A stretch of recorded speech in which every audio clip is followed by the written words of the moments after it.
Voici le gâteau que, si je le pouvais, je mangerais tous les jours. Ici, dans mon bol, je vais ajouter 3 cuillères à soupe de beurre froid. J'ajoute aussi une tasse de sucre et, avec le batteur, je vais battre jusqu'à ce que ce soit bien mélangé. Et ici, j'ai déjà très bien battu le sucre avec le beurre. Maintenant, je vais ajouter 4 œufs, mais j'en mets d'abord 2. Puis j'ajoute les 2 autres et je bats à nouveau. J'ai déjà bien mélangé les 2 premiers œufs. Maintenant, j'ajoute les 2 autres et je continue à battre pendant environ 3 minutes.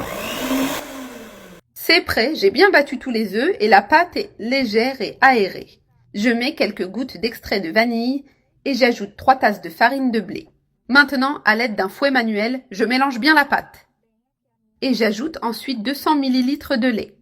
Je remue jusqu'à ce que le lait soit complètement incorporé à la pâte et qu'elle devienne lisse et homogène. Regardez cette belle texture. Il est temps d'ajouter une cuillère à soupe de levure chimique et 200 g de chocolat. J'utilise du chocolat noir en tablette. Je mélange bien le chocolat dans la pâte. Une fois la pâte prête, je prends maintenant le moule haut que je vais utiliser et je verse la pâte dedans. Mon moule est déjà prêt, beurré et saupoudré de sucre cristal. Pour créer cette croûte croustillante. Quand le gâteau cuira, il deviendra doré avec une texture merveilleuse. Je le mets maintenant au four préchauffé à 180 degrés pendant environ 30 à 40 minutes. Une fois le gâteau cuit et légèrement tiède, je vais le démouler délicatement en le retournant sur une assiette. Maintenant, avec un couteau à dents, je vais couper le dessus pour niveler le gâteau.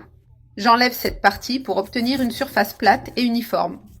Cela aide aussi à ce que la garniture adhère mieux. Avec un autre couteau, je fais 4 trous au centre du gâteau, comme un espace à garnir.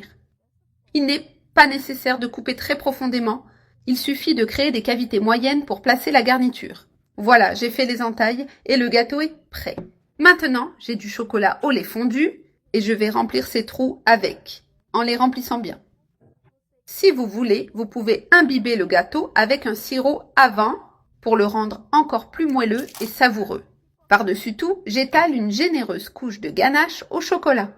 Ce même chocolat que l'on utilise pour les œufs de Pâques ou les bonbons fonctionne très bien ici aussi.